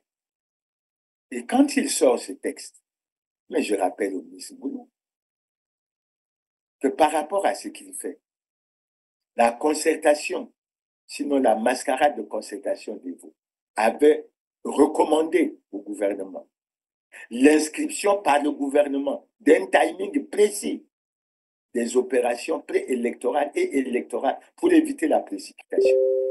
Nous sommes pratiquement à 351 jours de la tenue de l'élection présidentielle, si elle devait se tenir le 15 mars 2026. Mais le timing, monsieur le ministre de l'Intérieur, le timing des opérations l'aura quand. Et si, comme dans certains moments, on réclamait un recensement administratif et spécial, il se fera quand? Il prendrait combien de temps? Et par ailleurs, j'ajoute, s'agissant de ces questions révision extraordinaire des listes, révision des listes. Si mes souvenirs sont exacts, il avait été donné, il avait été retenu à Delizy que la méthodologie consistant à faire obtenir le corps électoral par la méthode de la révision des listes électorales ne permet pas d'avoir des listes électorales fiables. Ça, c'est le premier point. Le deuxième point, c'est qu'on a pensé que pour avoir des élections libres, démocratiques et transparentes et préserver la paix, il fallait qu'on ait la maîtrise du corps électoral. Et le ministre Mbounou sait que face à ce problème, depuis 2013, à Dolizy, il a été question de l'établissement des cartes biométriques avec photo, en espérant que par ce procédé, on aurait pu avoir la possibilité d'enrayer un problème qui est suffisamment connu. C'est la fraude, c'est les doubles emplois, c'est les votants fictifs, etc. Et on avait à plusieurs reprises, depuis 2013, nous sommes en 2025, c'est-à-dire qu'il y a 12 ans qu'on en parle. On a subordonné la réalisation de cette opération à l'organisation d'un recensement général de la population de l'habitat. Mais il y a un recensement qui a été organisé et nous allons y revenir. Le fait que le ministre Mbounou sorte de cette circulaire signifie quoi? Mais que les gouvernants ont la conviction que le recensement de 2023 a échoué.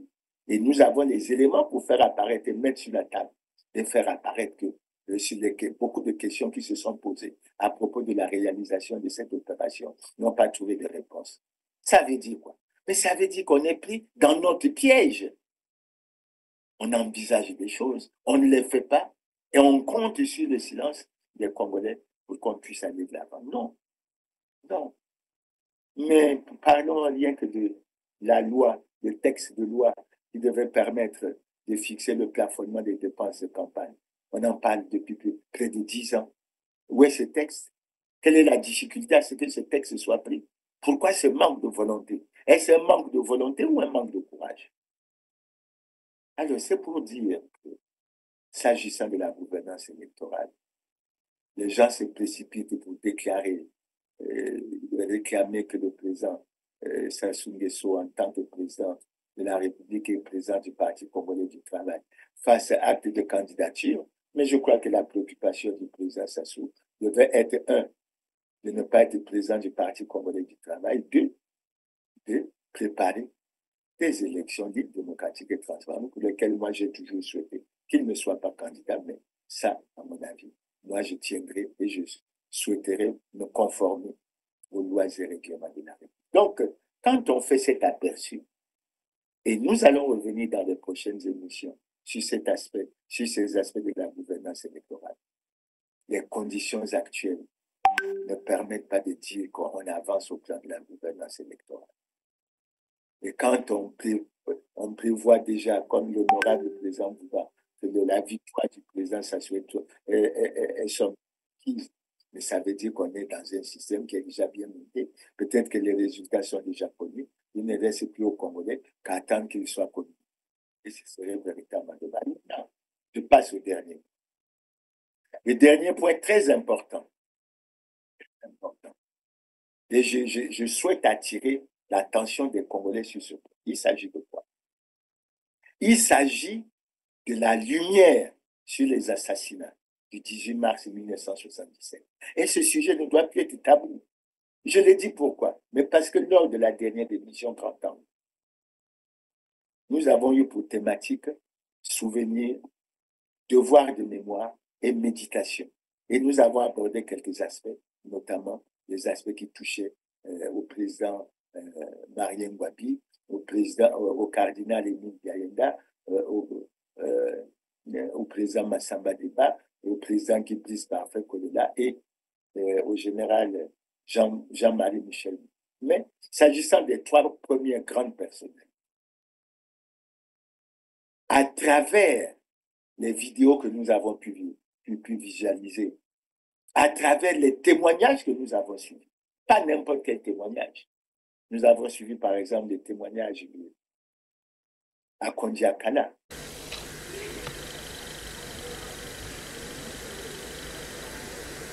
Monsieur le Président, j'ai l'avantage de connaître bien des garçons de ma génération et jamais, Monsieur le Président, je n'ai jamais eu peur de dire à qui que ce soit ce que j'ai à dire. Je n'ai pas attendu cette occasion pour regarder en face quelques-uns d'entre eux. Ce que j'aimerais en préalable dire, qu'il est très pénible d'être des personnes comme nous, lorsque nous prenons la parole, il apparaît comme une malaisance chez certains de vouloir écouter et de savoir. Personnellement, Monsieur le Président, j'en souffre énormément. Je suis de ces nordistes, Monsieur le Président, qui ne connaît le Nord que parce que je suis né de parents venus du Nord. Et ce n'est pas une fatalité. Et ce n'est pas non plus un hasard si je suis assis aux côtés de Moudiledon Massengo. Voici la version des faits vécue par ma modeste personne ce 18 mars 1977. Monsieur le Président, j'étais, comme bon nombre qui sont dans la salle, membre du comité central du Parti congolais du travail, éjecté le 5 février 1979 pour ligne droitière et liquidationniste, que je me refuse de commenter. Membre du comité central du Parti congolais du travail, je suis appelé au téléphone par le commandant Sassou Nguesso en personne aux toutes premières heures de l'après-midi.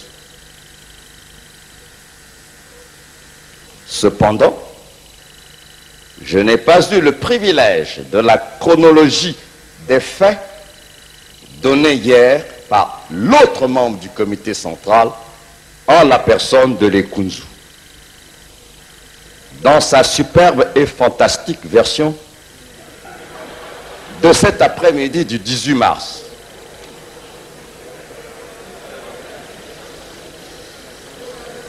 Premièrement,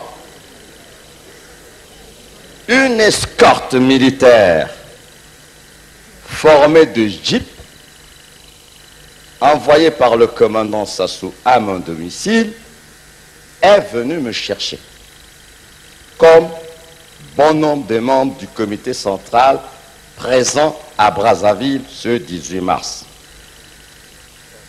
Je fus donc directement conduit au ministère de la Défense et de la Sécurité, accueilli par le commandant Sassou lui-même. J'y ai trouvé entre autres membres du comité central, assis dans un fauteuil, Lekunzu. Et plus loin, Florent Tiba qui était à son poste de secrétaire du ministre de la Défense et de la Sécurité. De la Défense. Deuxièmement, au milieu de cet après-midi, alors que j'étais assis, comme les autres membres du comité central invités comme moi par le commandant Sassou Nguesso, j'ai vu entrer je ne peux pas dire décontracté, le président Massamba Deba. Je me suis immédiatement levé et lui ai cédé ma chaise. Nous nous sommes salués, car le président Massamba Deba et moi avons des liens de famille en la personne de son neveu, qui est mon ami de promotion. J'ai cité Jean Toumi. Troisièmement, le président Massamba Deba était vêtu tel que nous le voyons sur cette photo, avec un costume bleu avec des rayures blanches. Je lui ai dit, tonton, mais qu'est-ce que tu es venu faire ici? Il m'a désigné Lazare Mwanga. Je n'ai pas fait la relation en ce moment-là. Ensuite, il a sorti de sa veste une déclaration. Certainement qu'il devait faire. Certainement qu'il était invité là à venir faire une déclaration. Et je souhaiterais savoir ce qu'est devenu ce papier-là. Je n'ai plus revu le président Massamba Deba, que sinon par les communiqués du petit matin. Lorsque le commandant Sassou est revenu au lieu où nous nous trouvions rassemblés, nous, membres du comité central, il se mit en colère contre la personne qui avait cédé la chaise au président Massamba Deba. Alors, j'ai compris que le tonton n'était pas venu là pour prendre un verre.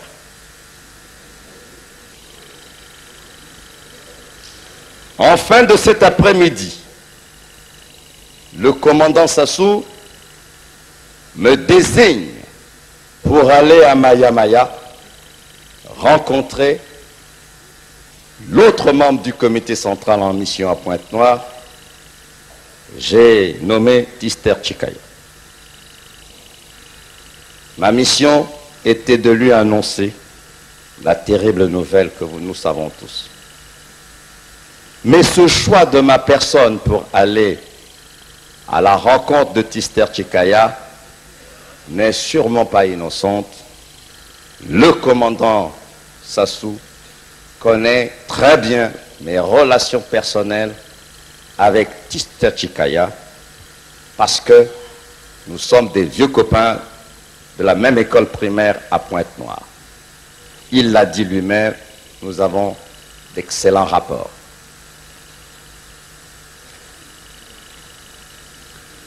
Mais en quittant le ministère de la Défense pour aller à Maya, je suis brutalement surpris de constater une longue colonne de personnes entassées tout au long de l'escalier qui mène au bureau du ministre. Parmi ces personnes, Monsieur le Président, je reconnaissais le colonel David Mouchaka, à qui j'ai fait une petite tape dans le dos. Mon grand frère Félix Mouzabakani dans la salle. L'ami Mazela qui a parlé avant moi hier. Toutes ces personnes étaient encadrées par des officiers cubains, armés jusqu'aux dents. Ces personnes citées tout à l'heure par moi peuvent le témoigner. Ils m'ont tous regardé puisqu'ils me connaissaient tous. C'était comme un soulagement. Ils m'ont demandé, qu'est-ce que tu fous là, toi et Kondi? Je leur ai dit ce qui se passait. Ils peuvent le dire. Je n'ai pas besoin d'aller plus loin. Mais ils ont compris qu'il y avait une situation. Et c'était des militaires. Je n'ai pas vu de civils parmi eux. Plus tard, le commandant Sassou désigne Émile Pomabia et moi pour aller à la rencontre du colonel Yumbi qui se trouvait à Owambe. Peut-être parce que pensait-il que nous étions des gens de la cuvette comme lui, et pourquoi pas.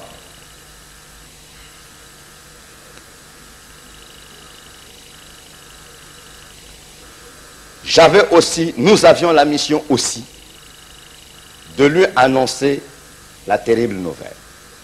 Mais jusque-là, Monsieur le Président, ni Pomabia ni moi n'avons été, comme tous les autres membres civils du comité central du parti, n'avons pas été emmenés où que ce soit pour savoir ce qui s'était réellement passé sur la personne du président Marien Ngouabi. Rien. Silence autour de nous. C'est vers minuit de ce 18 mars que le commandant Sassou réunit les membres du comité central présents à Brazzaville. Ils sont quelques-uns dans la salle, Tister l'a dit hier. C'est en ce moment-là qu'il nous informe de la création décidée par les militaires. Tister l'a dit mieux que moi. Et je posais la question suivante. À part toi qui parles, parce que je le tutoie jusqu'à ce jour, en notre qualité de membre du comité central, et peut-être aussi de la cuvette comme moi. Mais je n'ai jamais été à l'école, ni à Owando avec lui, ni à l'armée, mais on est des amis.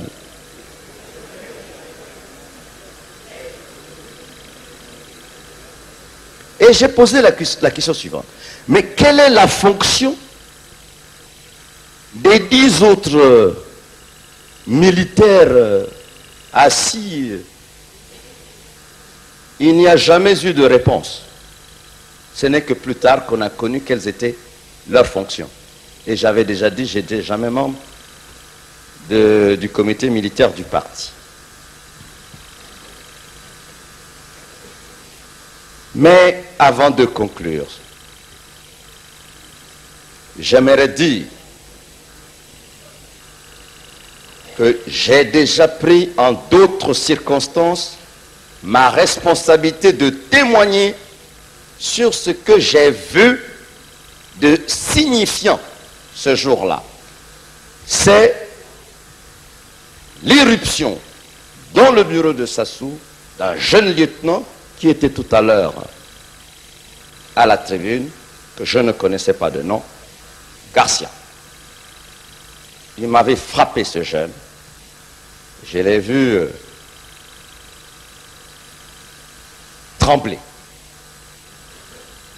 Il s'est mis au garde à vous, nous étions là. Il a claqué les talons, mon commandant, mission accomplie, mais il y a eu mort d'homme. Et il a désigné la fenêtre. Nous nous sommes tous précipités à la fenêtre. Et effectivement, le corps de Kimbwala était dans cette Jeep. Et je ne dis pas plus. Et c'est là où nous avons commencé à comprendre que nous étions devant une situation inqualifiable. Bon, je dois ajouter à son corps défendant que dans les personnes qui ont dû écrire sur son nom, j'en suis un. Dans une page, j'ai écrit dans ma réflexion que je ne comprends pas pourquoi on avait été chercher Kimbwala et qu'on l'ait ramené mort. J'ai déjà eu des discussions dans la cité avec ce jeune frère et aujourd'hui je tiens à saluer le courage de cet officier pour avoir dit ce que effectivement j'ai entendu ce jour-là. Et je regrette, comme lui, que ceux qui l'ont mandaté ne disent pas courageusement ce qui s'est passé réellement pour les autres faits connus. Parole d'officier aussi.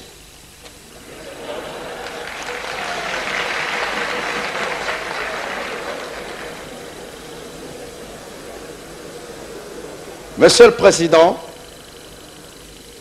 si un seul membre du comité central de cette nuit folle était dans la salle pour dire que nous comprenions, nous les civils, ce qui se passait, je souhaiterais qu'il ne fasse pas ce qu'on a vu l'autre jour pour l'un d'entre nous, pour lequel j'ai beaucoup de fraternité, mais c'était une journée où on ne plaisantait pas.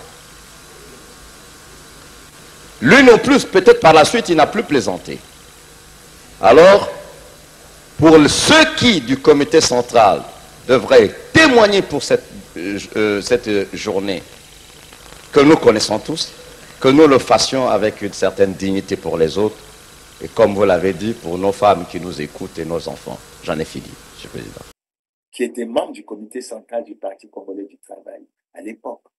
Nous avons suivi le témoignage du défunt docteur Kouka Bemba, qui était à l'époque ministre de la Santé. Nous avons suivi le témoignage de Okoko, qui était commissaire du gouvernement lors du procès sur cette affaire en 1978.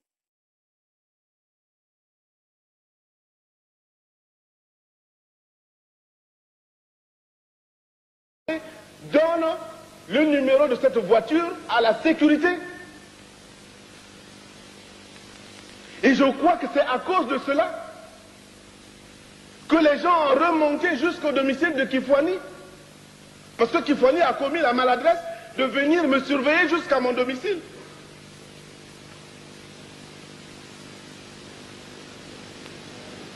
Je m'en vais donc à la sécurité d'État. Je vois le corps de Kikadidi.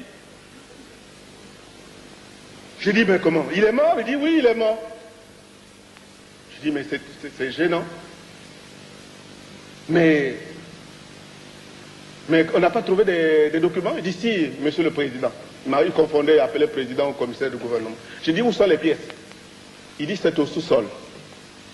Je dis, ah bon, il y a des pièces. Je suis descendu au sous-sol de la sécurité d'État.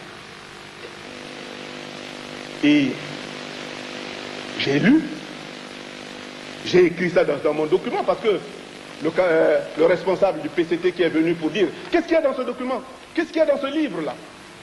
Mais il suffit de remplacer les noms, là, c'est clair, non? Ce que j'ai dit ici, c'est parce que vous n'avez pas pris la peine de lire, tout y est là.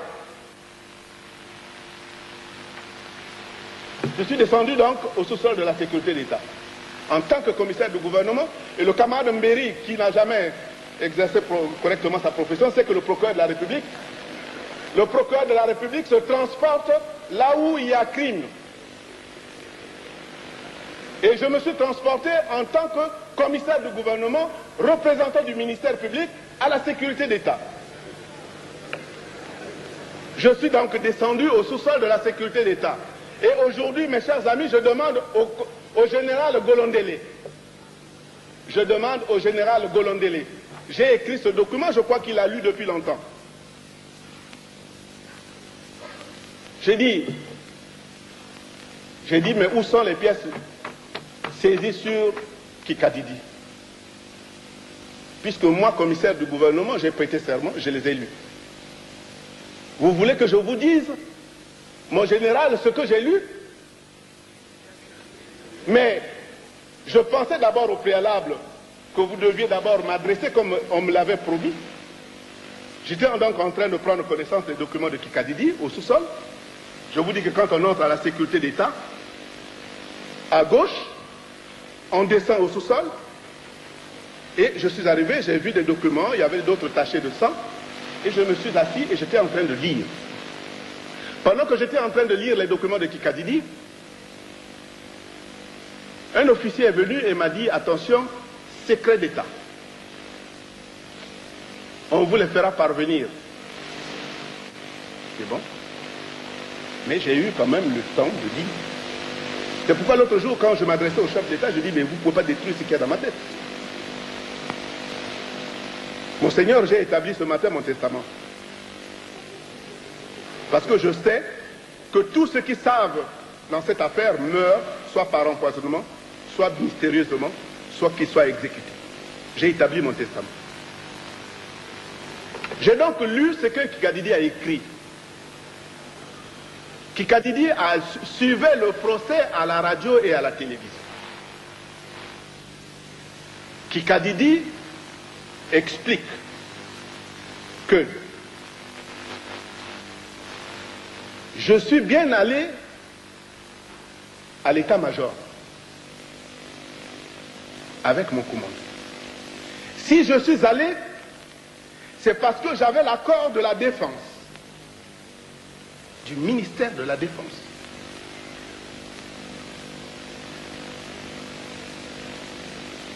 Et des contacts avaient été pris avec le président Massamba Deba et lui donnant les assurances qu'il ne se passerait absolument rien. Et qu'en arrivant au ministère, à la résidence du chef de l'État, on ouvrirait comme dans un poulailler la porte pour aller jusqu'au perron.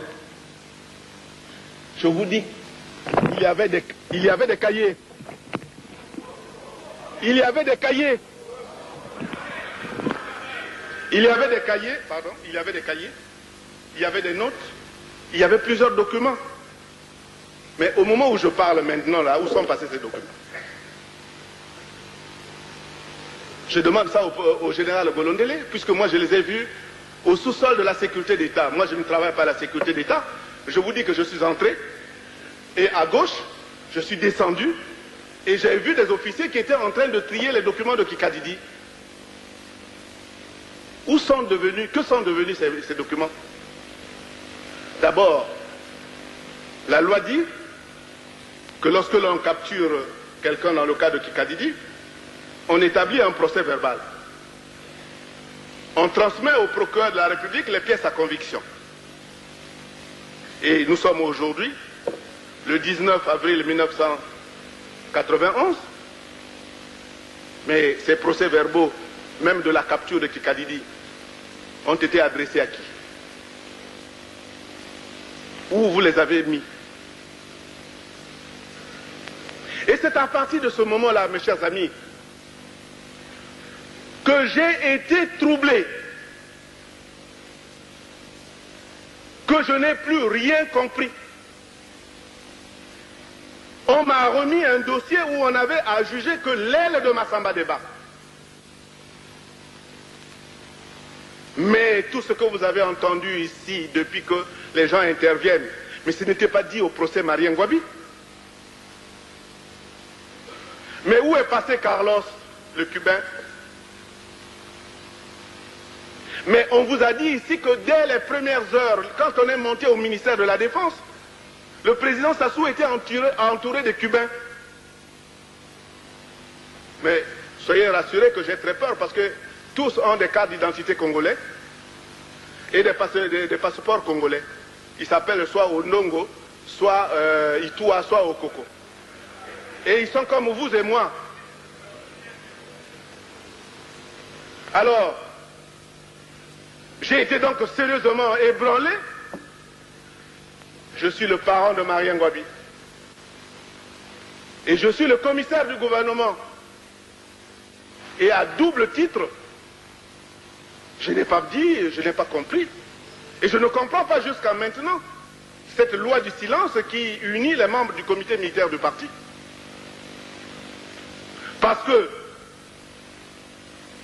et Yabo vous a dit ici, que dès le 26 mars, le premier président de la commission d'enquête, l'enquête n'est pas encore faite, immédiatement, il rencontre au ministre de la Défense,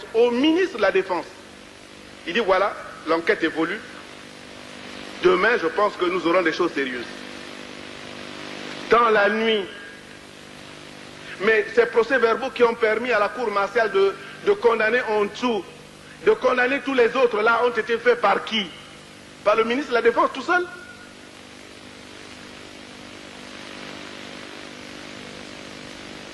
Comment? Mais cette cour martiale, comment elle a fonctionné? Je sais qu'il y a 2 avocats étrangers qui ont assisté à une des audiences de la cour martiale pour assister le président Massama Deba. Les confrères me l'ont dit. Ils auront peut-être le courage de venir vous dire ce que eux-mêmes ils savent. Mais ce que je vous dis, c'est que les membres du comité militaire de parti savent comment le président Marien Ngouabi est mort. Parce que l'assassin se trouve parmi eux.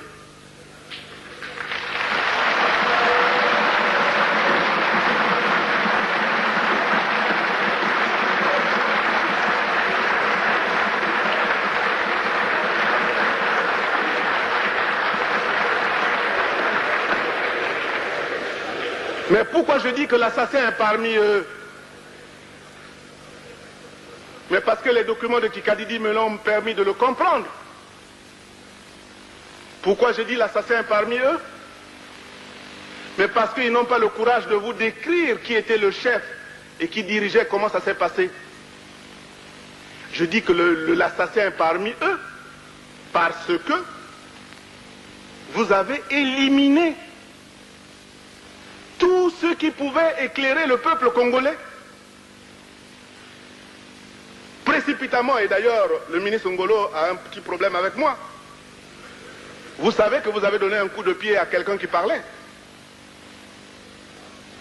Et ça a été dit ouvertement au procès Marien Ngouabi. Il suffit de reprendre. Moi, je vous dis, c'est quelque chose, un témoin parmi ceux qui ont été condamnés.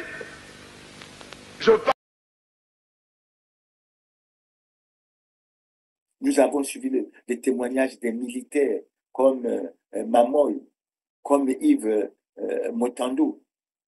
Nous avons suivi les témoignages du colonel Yabo, qui au départ était celui qui était chargé de la commission d'enquête. Ces témoignages forts ont fait apparaître clairement qu'il y a beaucoup de questions qui subsistent. Il y a beaucoup de questions qui subsistent. Et moi, je suis de ceux qui sont surpris lorsque je parle du président Marien Ngouabi, parce que le reste, c'est la conséquence de l'assassinat du président Marien Ngouabi. Le président Marien Ngouabi est le président fondateur du Parti congolais du travail le 31 décembre 1969. Et quand je me suis intéressé à des recherches pour en savoir un peu plus, la question qui m'est revenue plusieurs fois dans ma tête, c'est qu'on m'explique comment le Parti congolais du travail est au pouvoir depuis 1969. Le président Marien Ngouabi a été assassiné le 18 mars 1977. Il y a eu une période, je dirais, de vide pour le PCT. C'est la période au cours de laquelle le président Pascal Lissouba, de 92 à 97, est président. Sinon, le Parti congolais du travail est revenu au pouvoir. Mais qu'on m'explique comment le Parti congolais du travail n'a rien fait pour que les zones d'ombre sur la mort de leur président fondateur soient levées. C'est une énigme. Je dirais même que c'est comme un mystère. Mais les témoignages qui ont été faits, notamment les questions que le Kondia Kala s'est posées, les questions que le docteur Kouka Bemba s'est posées, mais nous la posons. Je ne prendrai que 2 ou 3 questions. La première question, quand on parle de la version officielle, selon laquelle il y avait eu une bagarre au perron et puis finalement, on avait tiré sur le président Marien Ngouabi. Mais la révélation faite par le docteur Kouka Bemba, c'est que le président Marien Ngouabi a eu la carotide coupée. Je ne sais pas moi qui suis là, mais c'est les faits que l'on analyse. A eu la carotide coupée. C'est une mort violente pour un président, pour une grande personnalité de ce type. Et ça fait réfléchir les Congolais. Ça fait poser beaucoup de questions. Pourquoi Et on peut se poser un certain nombre d'autres questions.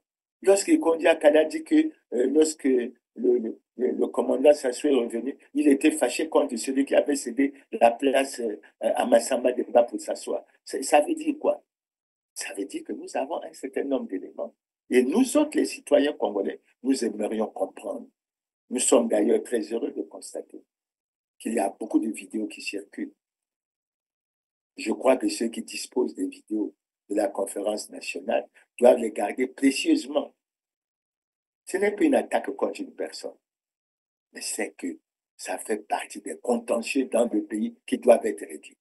Et moi, je suis de ceux qui pensent qu'il est difficile d'accepter que le PCT soit au pouvoir et que la mort, sinon l'assassinat du président Marien Ngouabi, apparaisse aux yeux des gens, des Congolais, comme un mystère, comme quelque chose qui... Non, il faut bien qu'un jour que les choses, les voiles soient levées. C'est pour ça que je dis, sur cette importante question, qui s'ajoute aux nombreuses questions que nous connaissions déjà, que les gouvernants, que le Parti congolais du travail rendent service au Congo et prennent toutes les dispositions nécessaires, tout ce qui est possible d'être fait pour que la lumière soit faite. Parce que si nous accumulons trop de contentieux, nous aurons trop de frustration, nous aurons trop d'humiliation et la réconciliation nationale sera extrêmement difficile à faire. C'est pour ça, chers téléspectateurs, je dis que le silence n'est pas la réponse appropriée aux problèmes que nous connaissons. Nous croyons parfois les enterrer, mais ils finissent par ressurgir ou revenir en surface. C'est comme le cas du président Marien Ngouabi, qui revient en surface, ça a été notre président. Et nous serions bien heureux que la vérité, que la lumière soit faite et que notre conscience à nous puisse être bien fixe et que nous soyons tranquilles. Donc voilà, chers téléspectateurs, j'ai voulu pour aujourd'hui aborder un thème en me voyant tout ce qui se passe, en voyant les réactions. Mais avant de conclure, je vais essayer de faire un commentaire parce que j'ai vu sur les réseaux sociaux un spot publicitaire où on parle de l'unité de l'opposition, qu'il y aura une réunion le 15 avril. Il y a ma photo, il y a la photo de plusieurs autres personnalités politiques. En ce qui me concerne, je n'ai pas été consulté. Je ne suis pas au courant de ça. Arrêtons de faire comme ça. Nous avons lancé un appel pour le rassemblement de l'opposition. Nous souhaitons que nous travaillions pour qu'on arrive à la réalisation de ce rassemblement. Pas en faisant ce que l'on fait. Que voulons-nous? L'opposition est déjà tant critiquée. Il faut qu'elle essaye d'avoir un sursaut pour lever sa tête. Vous voyez les problèmes que j'évoque là. Mais on peut dire, 48 ans après la mort du président Massamba Demba, on peut demander ceux qui se vendent souvent qu'ils sont à l'opposition. C'est pour un problème aussi important. Qu'est-ce qui a été fait dans les institutions? Qu'est-ce qui a été fait à l'Assemblée? Qu'est-ce qui a été fait au Sénat? Qu'est-ce qui a été fait au gouvernement? Maintenant que les gouvernants sont au courant, maintenant qu'ils savent qu'il y a des vidéos qui circulent, tout comme on avait fait circuler une vidéo pour un cas soi-disant de Jean-Marie Michel Moukoko, article 15 écrit, tous les Congolais sont égaux devant la loi. Il s'agit maintenant que nous continuions dans cette lancée et que nous puissions apporter la lumière là-dessus. Donc, chers téléspectateurs, je vais conclure cette émission en disant le silence n'est pas la solution appropriée aux graves problèmes que nous connaissons. Et nous découvrons chaque jour que nous avons des problèmes qui nous éloignent parfois même de la réconciliation. J'entends parler du vivre ensemble, etc. Est-ce qu'aujourd'hui, il est possible de parler du vivre ensemble sans parler de la réconciliation? C'est pour ça que au-delà des nombreux des thèmes que j'ai essayé d'aborder, je vais insister sur 2 thèmes. Le premier thème, c'est celui de la conformité à la loi.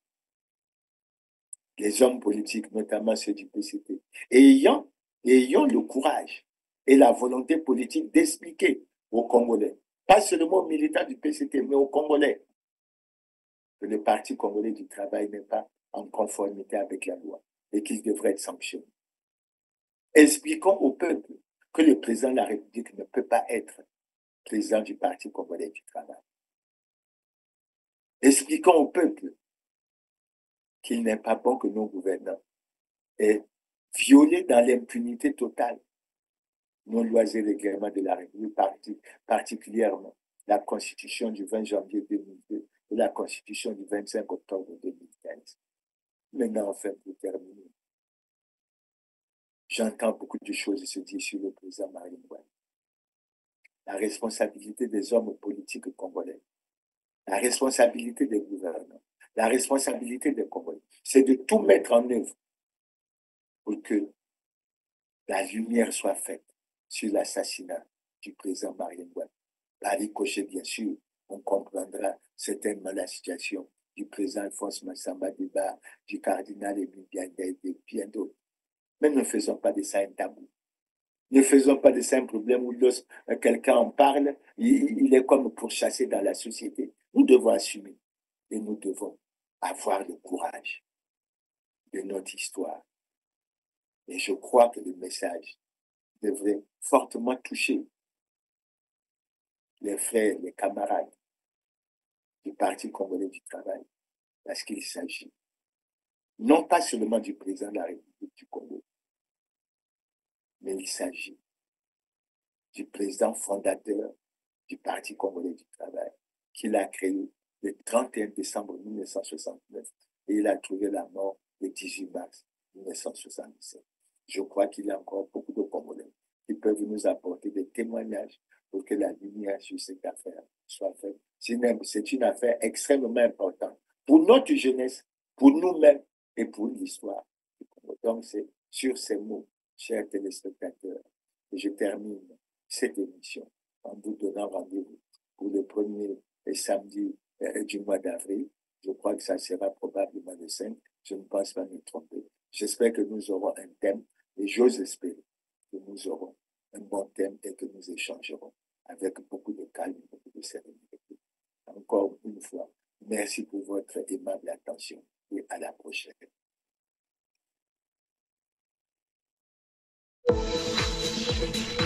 Thank you.